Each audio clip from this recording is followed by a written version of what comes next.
have a circle that says, well, mine says grabar. Yeah, now I'm recording. Oh. You are, okay. Okay. So whenever you're ready. Okay, so first of all, good afternoon. And well, some of you may know, at least those who do know me, I am from Ecuador. And that's why I've come to talk about why I believe the South American nations should form a political bloc and a single market. Okay, before I go any further, just for you to get any context, think about the European Union without the euro. That's a political bloc with a single market. Now let's get on with the benefits of this.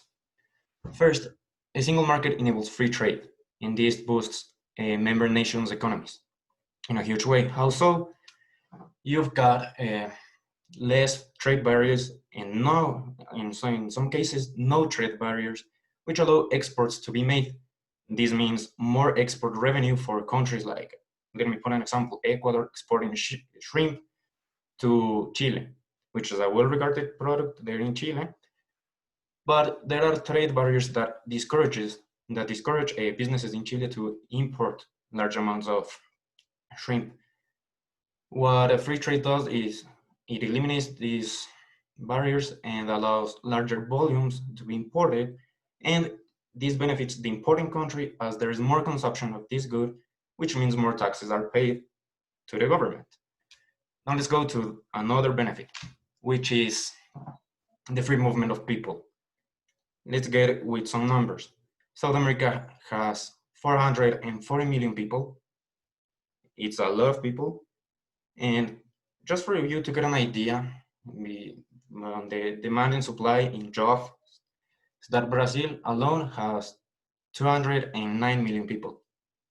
The country does not have the capacity to sustain that much jobs.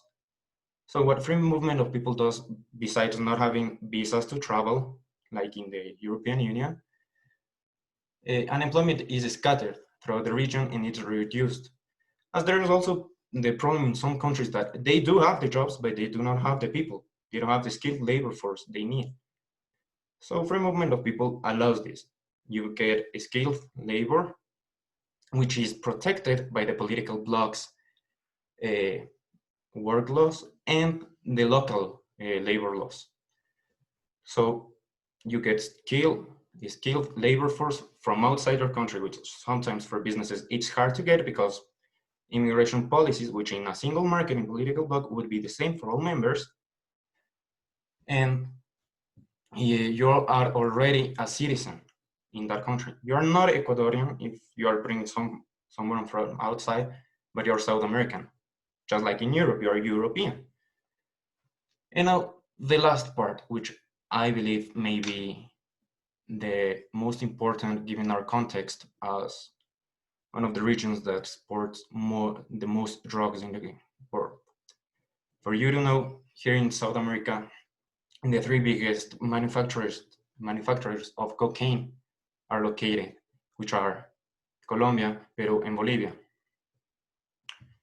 Most, if not all, the cocaine that reaches Mexico and the United States comes from these three countries that have little to no cooperation in law enforcement to stop drug trafficking and contraband. So, well, being part of a political bloc somewhat forces countries to work together in these kind of situations. You've got Brazilian borders, Colombian borders, Venezuelan borders, Ecuadorian borders, and well, the Pacific coast and Atlantic coast, just to summarize it, working together to stop drug exportation to, well, your country. I mean, which we all know has its history with cartels.